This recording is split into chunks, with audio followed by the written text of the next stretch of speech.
बंधुओं और बहनों, आज हम आपको संतोषी माता की व्रत कथा सुनाएंगे। संतोषी माता की व्रत कथा सुनाने से पहले आप सभी से अनुरोध है कि कथा को अंत तक जरूर सुनिएगा। बोलो संतोषी माता की जय। संतोषी माता की व्रत कथा। एक बुढ़िया थी और उसके 7 पुत्र थे। 6 कमाने वाले थे, एक निकम्मा था। बुढ़िया माँ 6 पुत्रों की रसोई बनाती, भोजन कराती और पीछे से जो कुछ बचता सो 7वें को दे देती थी।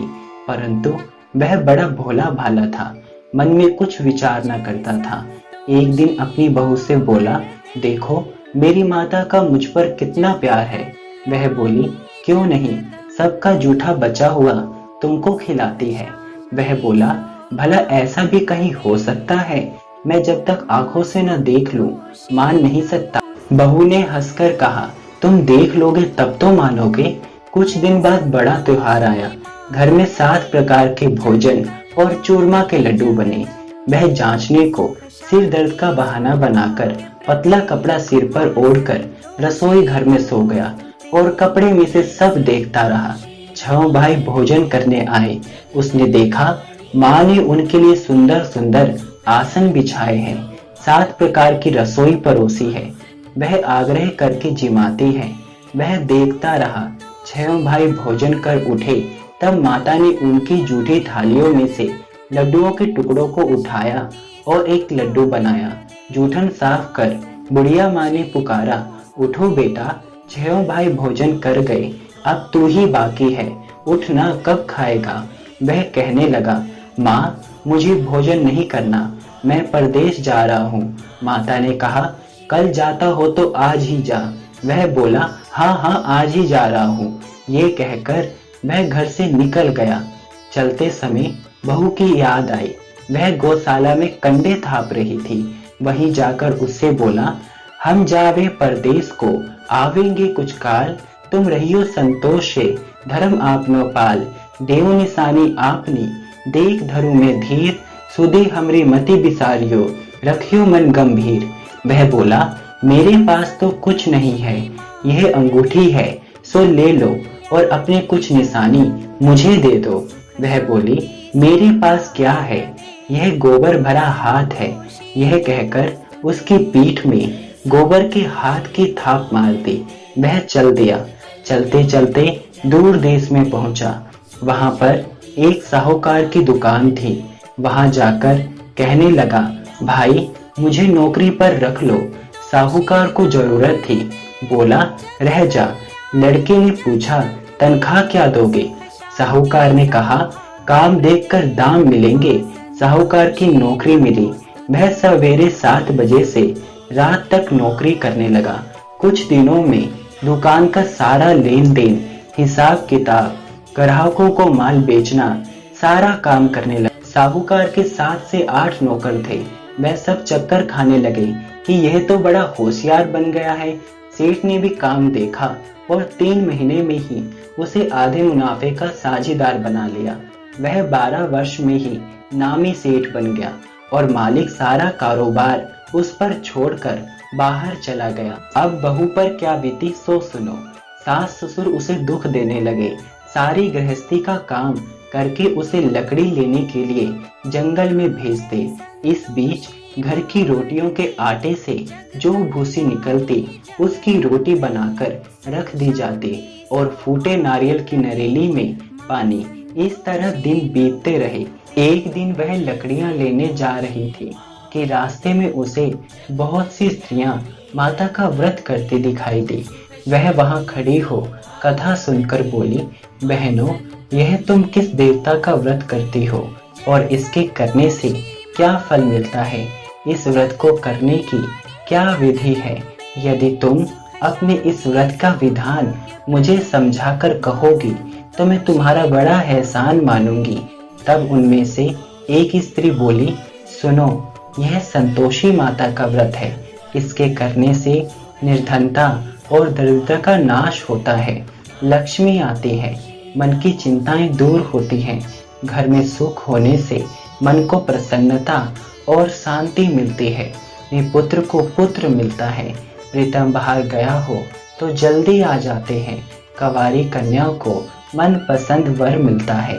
राजद्वारे में बहुत दिनों से मुकदमा चलता हो तो खत्म हो जाता है। सब तरह सुख शांति होती है। घर में धन जमा होता है। पैसे जायदाद का लाभ होता है। रोग दूर हो जाते हैं तथा और जो कुछ मन में कामना हो वह सब संतोषी माता की कृपा से पूरी हो जाती हैं। इसमें कोई संदेह नहीं। वह पूछने लगी, यह व्रत कैसे किया जाए, यह भी बताओ तो बड़ी कृपा होगी।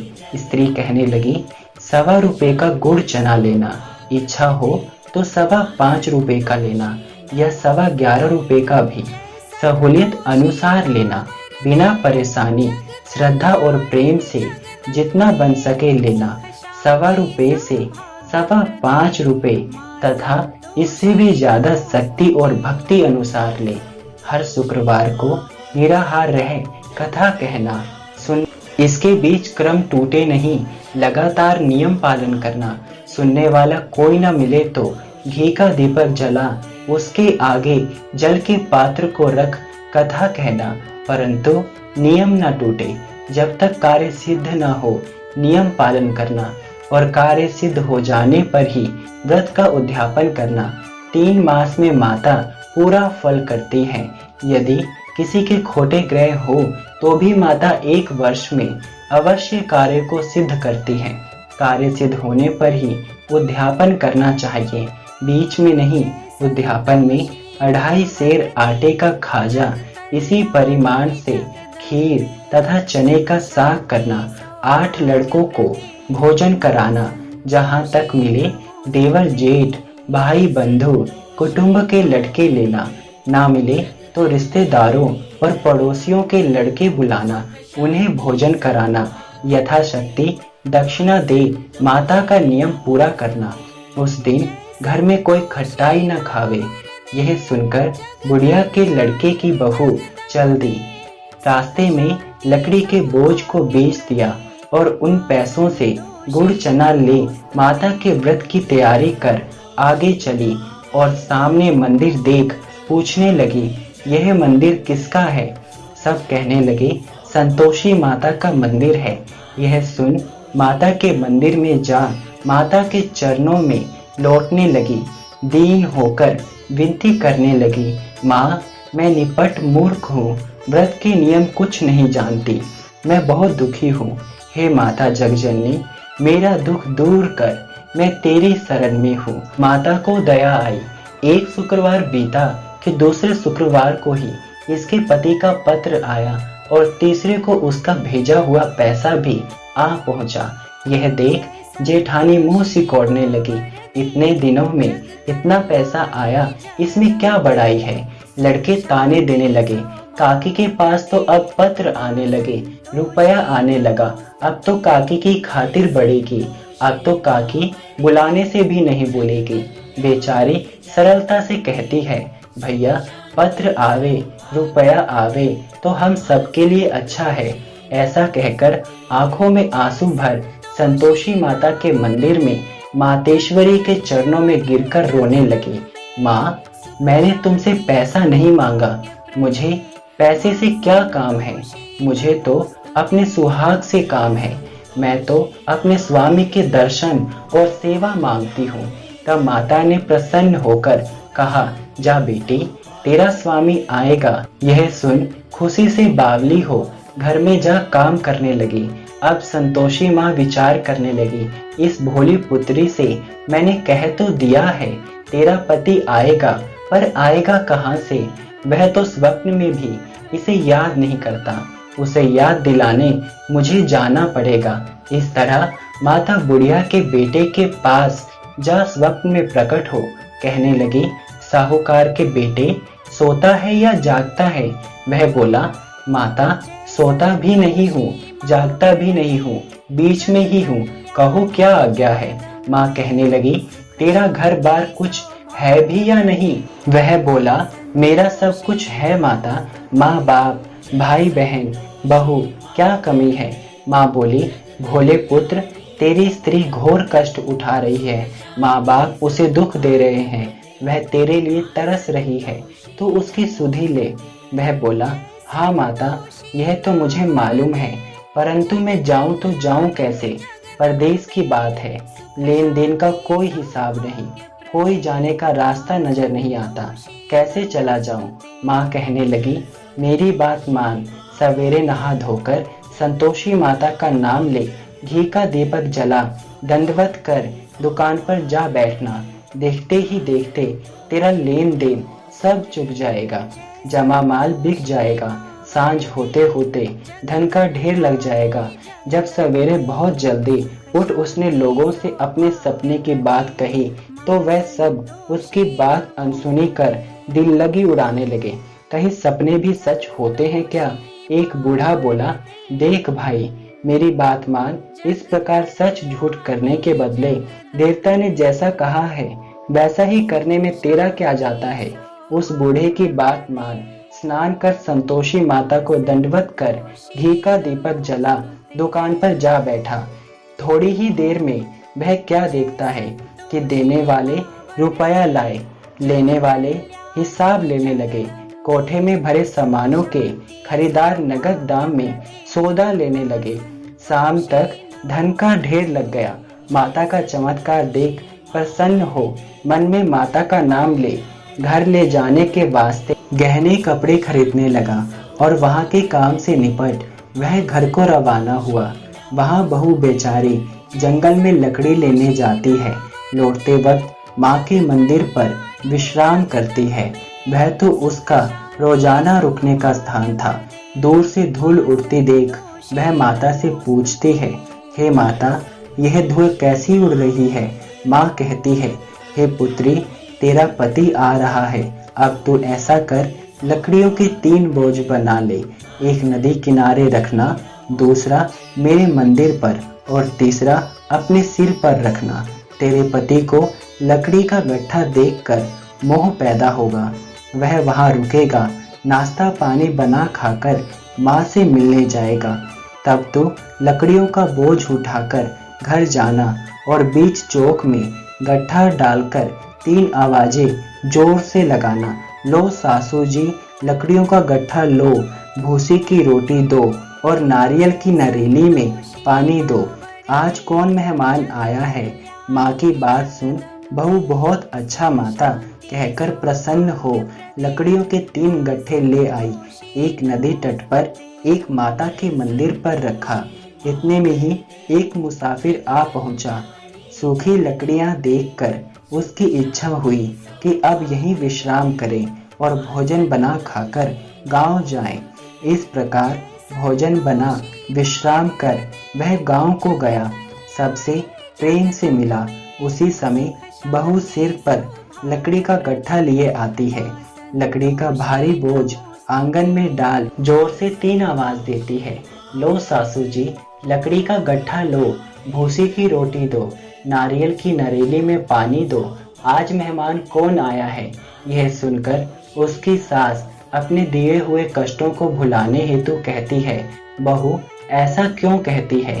तेरा मालिक ही तो आया है, आ बैठ, मीठा भात खा, भोजन कर, कपड़े गहने पहन। इतने में आवाज सुन उसका स्वामी बाहर आता है और अंगूठी देख व्याकुल हो माँ से पूछता है, माँ यह कौन है? माँ कहती है, बेटा यह तेरी बहू है, आज 12 वर्ष हो गए, तू जब से गया है तब से सारे गांव में जानवर की तरह भटकती फिरती है, कामकाज घर का कुछ नहीं करती, 4 समय आकर खा जाती है। अब तुझे देखकर भूसे की रोटी और नारियल की नरेली में पानी मांगती है। वह लज्जित हो बोला, ठीक है माँ, मैंने इसे भी देखा है और तुम्हें भी देखा है, अब मुझे दूसरे घर की चाबी दो, उसमें रहूंगा। तब माँ बोली, ठीक है बेटा, तेरी जैसी मर्जी, कहकर चाबी का गुच्छा पटक दिया। उसने चाबी ले दूसरे कमरे में जो तीसरी मंजिल के ऊपर था खोलकर सारा सामान जमाया। एक दिन में ही वहां राजा के महल जैसा ठाट बाट बन गया।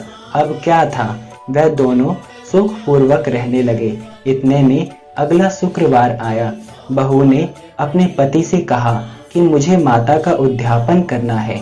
पति बोला, बहुत अच्छा, खुशी से करो। वो तुरंत ही उद्यापन की तैयारी करने लगी। जेठ के लड़कों को भोजन के लिए कहने गई। उसने मंजूर किया, परंतु पीछे जेठानी अपने बच्चों को सिखलाती है, देखो रे, भोजन के समय सब लोग खटाई मांगना, जिससे उसका उद्यापन पूरा ना हो। लड़के जीवने आए, खीर पेट भरकर खाई, परंतु याद आते ही कहने लगे, हमें कुछ खटाई दो, खीर खाना हमें भाता नहीं, देखकर अरुचि होती है। बहू कहने लगी, खटाई किसी को नहीं दी जाएगी, यह तो संतोषी माता का प्रसाद है। लड़के तुरंत उठ खड़े हुए, बोले, पैसे लाओ। भोली बहू कुछ जानती नहीं थी, सो उन्हें पैसे दे दिए। लड़के उसी समय जा करके इमली ला खाने लगे। यह देखकर बहू पर माताजी ने कोप किया। राजा के दूत उसके पति को पकड़कर ले गए। जेठ जेठानी मनमाने खोटे वचन कहने लगे, लूट लूट कर धन इकट्ठा कर लाया था, सो राजा के दूत पकड़कर ले गए। अब सब मालूम पड़ जाएगा जब जेल की हवा खाएगा। बहू से यह वचन सहन नहीं हुए। रोती रोती माता के मंदिर में गई। हे माता, तुमने ये क्या किया? हंसाकर अब क्यों रुलाने लगी? माता बोली, पुत्री, तूने उद्यापन करके मेरा व्रत भंग किया है, इतनी जल्दी सब बातें भुला दी। वह कहने लगी, माता, भूली तो नहीं हूँ, ना कुछ अपराध किया है, मुझे तो लड़कों ने भूल में डाल दिया, मैंने भूल से उन्हें पैसे दे दिए, मुझे क्षमा करो माँ। माँ बोली, ऐसी भी भूल कहीं होती है क्या? वह बोली, माँ मुझे माफ कर दो, मैं फिर तुम्हारा उद्यापन करूंगी। माँ बोली, अब भूल मत करना। वह बोली, अब भूल ना होगी। माँ अब बतलाओ वह कैसे आवेंगे? माँ बोली, जा पुत्री, तेरा पति तुझे रास्ते में ही आता मिलेगा। वह घर को चली। राह में पति आता मिला। उसने पूछा, तुम कहाँ गए थे? तब वह कहने लगा, इतना धन कमाया है, उसका कर राजा ने मांगा था, वह भरने गया था। वह प्रसन्न हो बोली, भला हुआ, अब घर चलो। कुछ दिन बाद फिर शुक्रवार आया। वह बोली, मुझे माता का उद्यापन करना है। पति ने कहा, करो। वह फिर जेठ के लड़कों से भोजन को कहने गई। जेठानी ने तो एक दो बातें सुनाई और लड़कों को सिखा दिया कि तुम पहले ही खटाई मांगना। लड़के कहने लगे, हमें खीर खाना नहीं भाता, जी बिगड़ाता है, कुछ खटाई खाने को देना। वह बोली, खटाई खाने को नहीं मिलेगी, आना हो तो आओ। वह ब्राह्मणों के लड़कों को ला भोजन कराने लगी। यथाशक्ति दक्षिणा की जगह पर एक फल उन्हें दिया। इससे संतोषी माता प्रसन्न हुई। माता की कृपा होते ही 9वें मास उनको चंद्रमा के समान सुंदर पुत्र प्राप्त हुआ। पुत्र को लेकर प्रतिदिन माता जी के मंदिर में जाने लगी। माँ ने सोचा कि यह रोज आती है, आज क्यों ना मैं इसके घर चलूं, इसका आसरा देखूं तो सही। यह विचार कर माता ने भयानक रूप बनाया।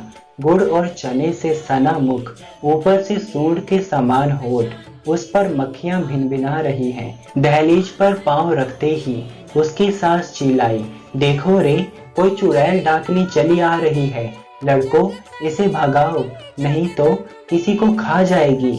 लड़के डरने लगे और चिल्लाकर खिड़की दरवाजे बंद करने लगे। बहू रोशनदान में से सब देख रही थी। प्रसन्नता से पगली होकर चिल्लाने लगी, आज मेरी माता जी मेरे घर आई है। यह कहकर बच्चे को दूध पिलाने से हटाती है। इतने में सास का क्रोध फूट पड़ा।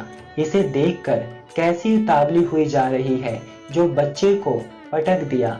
इतने में माँ के प्रताप से जहाँ देखो वहीं लड़के ही लड़के नजर आने लगे। वह बोली, माँ जी, मैं जिनका व्रत करती हूँ यह वही संतोषी माता है। इतना कह झट से सारे घर के किवाड़ खोल देती है। सबने माता के चरण पकड़ लिए और विनती करने लगे, हे माता, हम मूर्ख हैं, हम अज्ञानी हैं, पापी हैं, तुम्हारे व्रत की विधि हम नहीं जानते।